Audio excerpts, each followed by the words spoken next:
What's going on, everybody out there in the Lego community? We're going to be building our first ever medieval scene. Now, this has been a long time coming. We had to acquire some sets, and we also had to acquire a ton of pieces for the mocks that we're going to be building on all the ideas that have been swirling around in our head. Now, the area where this, I was about to say Winter Village, the area where this medieval scene is going to be going is where we had our Winter Village of 2024. Now, if you didn't see that video, I'll go ahead and drop a link in the description below so you can go ahead and check that out. Well, it's no longer Christmas, it's no longer winter, so we're gonna go ahead and take down the Winter Village. It's gonna be under construction anyway because we're gonna make a ton of changes to the Winter Village scene for 2025. So we went ahead and just took that down, and now we have that big, beautiful open space ripe for the building. Now, with this build, we will be indeed telling a story, and we have a really cool idea. At least I think it's a cool idea. But to get the full story, to watch it all unfold, you're gonna have to see all of the episodes as they come out. With this build also, there will be indeed some Lego sets being built into the scene itself. There are some very cool Lego sets that are medieval themed that the Lego has put out over the years, and it would just be a real disservice if we didn't add some of those in there because, man, they just look so unbelievably good. So in today's video, we're going to be dealing with the first two base plates of this scene, and we're going to be adding a set none other than the D&D castle set. Okay, so I wanted to film this really quick just to give you a visual on how large this base plate actually is and how massive this set is going to be looking when it is paired up on this base plate. But yeah, we're building it directly into the base plate, and then there will be some tiling on top of it. So once we start getting all of those pieces put on this base plate, it's going to become way more solid, way more of a solid build. But right now it is pretty wonky. But yeah, this is a pretty cool indication of just how massive this whole Mills plating plate is going to be. All right, let's keep going and putting the rest of the set on. Okay, so all three pieces are officially adhered to the base plate, which does make the base plate sturdier because, man, without anything on top of here, it was kind of like a wimp noodle. I mean, the base plates are really, really thin. Now, once we plate the rest of this area over here, again, this thing will be a little more fortified and a little more connected. It is the next day. You know, sometimes life gets in the way of Lego, but we were able to finish off the plating. So let me flip this phone around so you can check it out. So all of this has been plated, and it makes the base plate overall way more sturdy. It's a lot easier to move around now, which is great. Now over here to the right hand side, we do have that water transitioning right here. And like I said before, we're going to be extending the beach a little bit further out to over here, doing some rock work here, and then starting the bridge that will then go over to the next base plate over here to the right hand side. But yes, I like this. Now I'm not going to tile anything over yet until we are for sure liking the way that everything came out, so that again we don't have to pull up 1,000 little tiles. That would take forever. Now, wherever you see a gray plate is simply because there is going to be some type of rock work being done.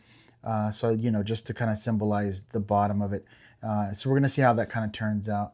But yeah, now the next part, what I want to do is indeed extend this portion out here and start on some of the rock work so we can figure out exactly where we want the rock work to go, how far we want it to go, how tall we want it to go, all of that good stuff. So let's go ahead and get to that. So the next step in the process is done. Taking a look kind of over here at this area to the right hand side, we did extend that lighter green. Then we transitioned to the darker green, and then we transitioned over that to the bluish gray. Now this will all be rock, you know, like rock design. So that's the reason why we have that bluish gray down here. And then we have some of the wet colored sand, because it is going to be touching right up against the water. Now, you can tell that the plates have not been pressed down. I learned as a Lego builder, do not press the plates down until you know that it's certain this is how you want to build it. Because pulling up hundreds of tiles or hundreds of plate, it is just could be sometimes annoying. Over here, we will also have some rock work, which will be covering all of this light colored sand, because it doesn't make any sense that it is hitting up against the water like that. It should have like a little bit of a transition color right there. So we will be covering that over as well. But I think this looks pretty good. So now we're going to start with some of the details, and we need to start figuring out where we want the rock work to flow and how we want it to flow. And then we need to start figuring out where the placement of our bridge is going to be going. And then once we have that, we can start focusing on some details. So let's get to that next piece, because it's figuring out the rock work is going to be, one of those that's going to take some time. Well, we definitely have some rock work that has been done. Don't worry about this flickering. That is the fan that's basically over. The flickering is not your TV, it's not your screen. It gets hot in this room sometimes, so we gotta have a fan running. Anyways, the rock work is done. Now, here's a little bit of the ethos behind what we were trying to complete when it comes to the rock work. We didn't want it to be overly extravagant. We didn't want it to be something that takes away from the overall build or the overall base plate. We want it to be cohesive and consistent to something that would maybe be aligned with the set overall. So there are many places that are still available, and you see a ton of studs. We haven't added the greenery yet. And this is kind of how I feel about Lego overall. And let me know in the comment section below. We started to do kind of just some tiling to figure out how we wanted to start tiling this off. But let me know if you feel this way. So the way it is that I feel when I start building, I'm like, hey, I like this. This is fantastic. Boo, yeah, let's go. And then I walk away, and then I come back, and then I'm like, maybe I can change that. Maybe I can change that. I feel like that's how Lego works.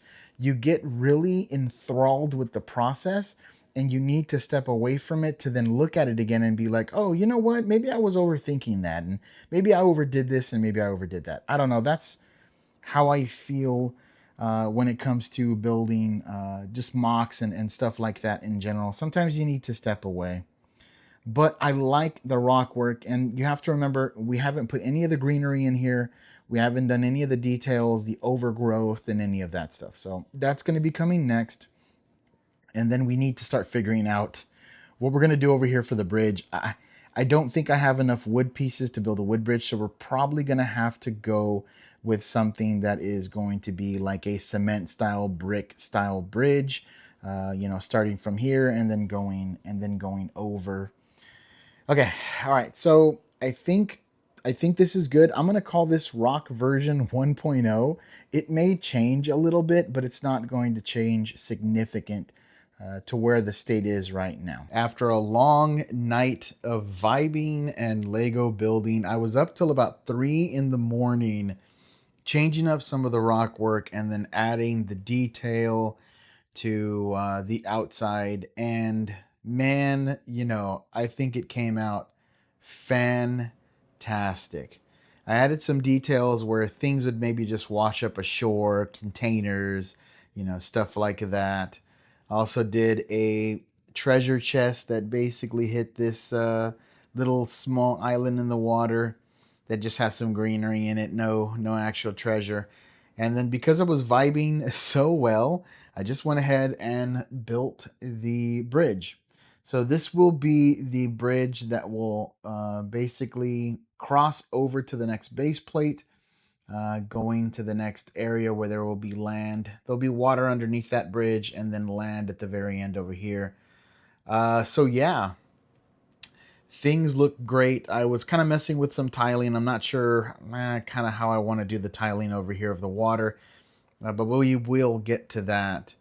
but I think it came out fantastic. Me and Michelle are extremely happy with the way that it's looking right now. Now, obviously, the last things to do is going to be to tile the bridge. We're trying to figure out how we want to tile it.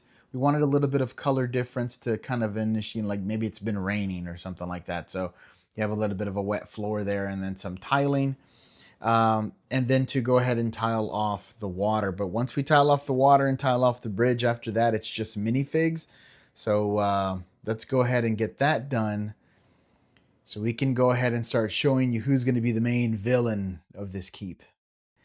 The two base plates are complete.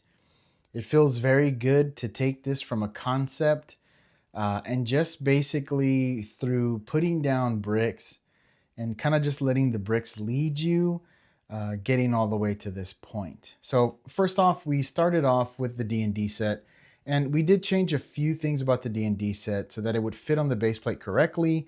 And we built the D&D set directly onto the base plate so that everything kind of flowed together and there was no difference between the differences in height and all of that good stuff.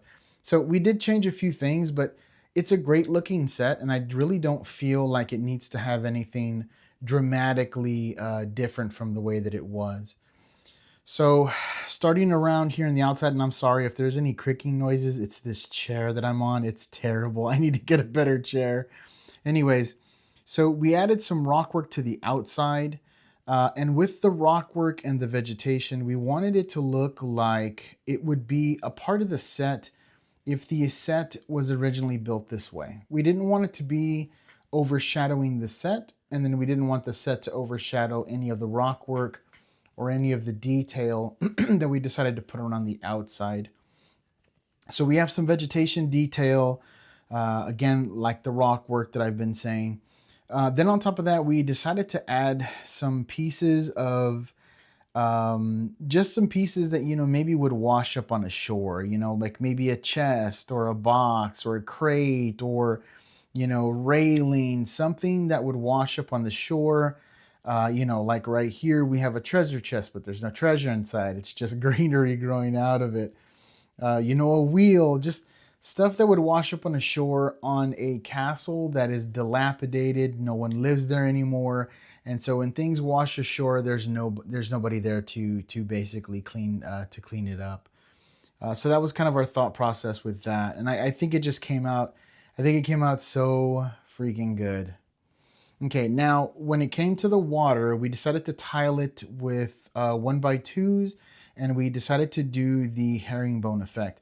Now, I don't know if it comes out. It's sometimes kind of hard to show off the herringbone effect when it comes to the translucent tiles, and then it depends on the camera that you're using.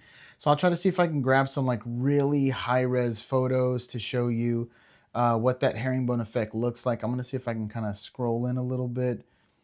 It may come out and it may not come out, but we decided to do the herringbone effect, and these two base plates, this area here with the water, absolutely took every single one of our 1x2s. There were some areas that obviously you couldn't continue the herringbone effect all the way up to the rockwork. So in there, we have some clear translucent pieces that are supposed to kind of mimic water washing ashore and kind of hitting up against the rocks. And you can still see some gray base plate right there that is being covered by, again, those clear translucent pieces to just kind of show that maybe there's some rocks underneath the water itself, which I think came out really, really nice.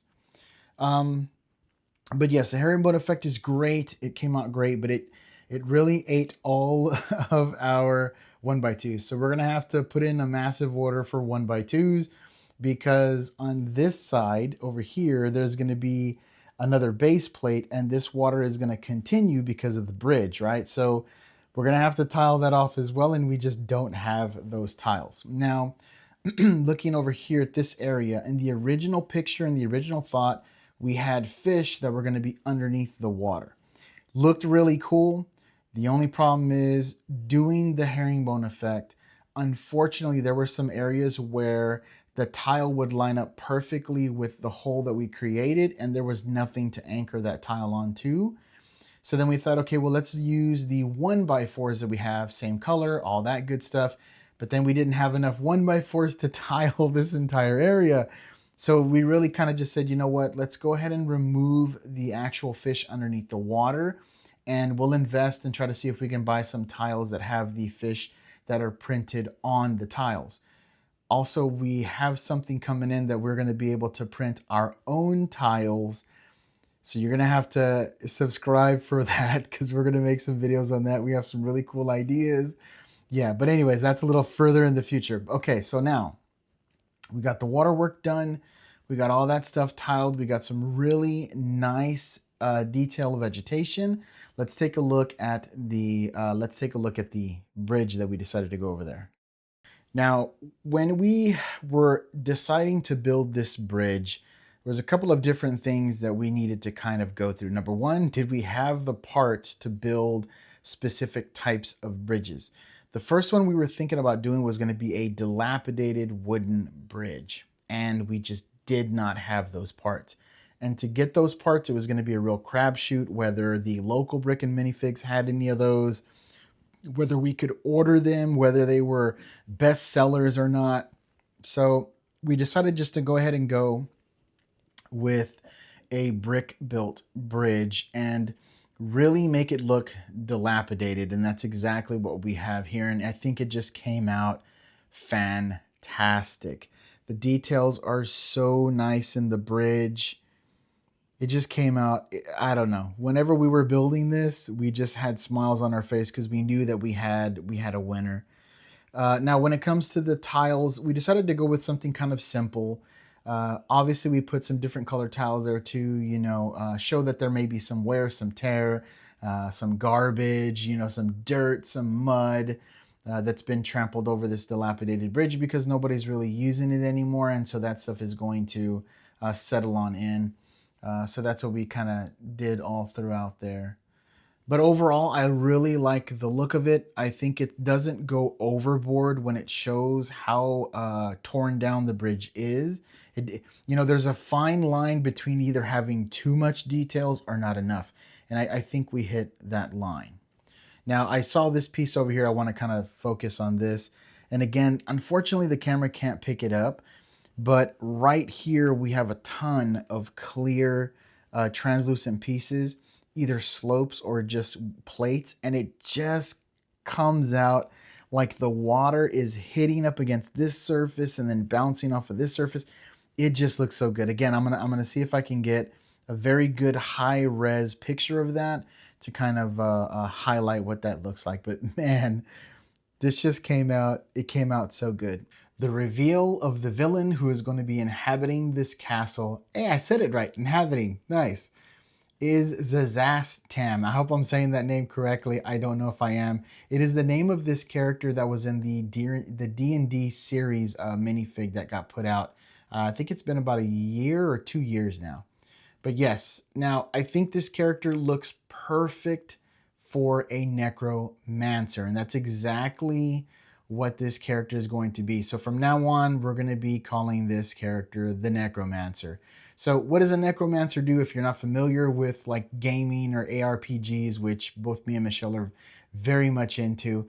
A Necromancer has the ability of raising the dead, and that's exactly what this Necromancer is doing, raising a horde to potentially attack a settlement that is going to be a part of this scene. So, well, where's the horde that this guy is raising back from the dead? And here is the army of fiends that this necromancer is bringing back to life. Over here we have a battle mage, then we have some warriors, and then we have some foot soldiers. But not just them, they also have more foot soldiers as well. And no true necromancer fiend would be caught dead. Yeah, caught dead. I hope you get it. Anyways, caught dead without some second in command lieutenants that are helping to run the fiend army. So right here we have the Death Knight from series 24. Next to that we have another figure from the D&D series, which is Strand von Sadovich. I just like saying that name, but a very cool fig right there. Next to that, we have a black falconite that's been turned into a ghoul and is now serving the necromancer, as well as a crusader slash lionite, which is also doing the same, serving the necromancer. But very cool selection of figs that we have here.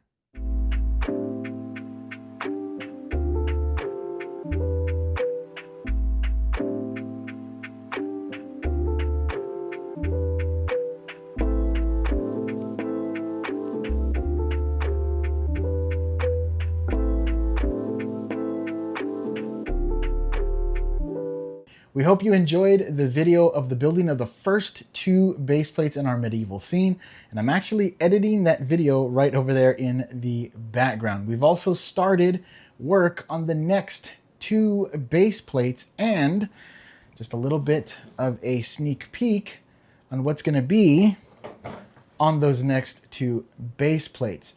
So if you want to see the rest of the build and the medieval scene as a whole, do us a favor and subscribe to the channel. Don't forget to hit that notification bell. Just notifies you when we drop new content.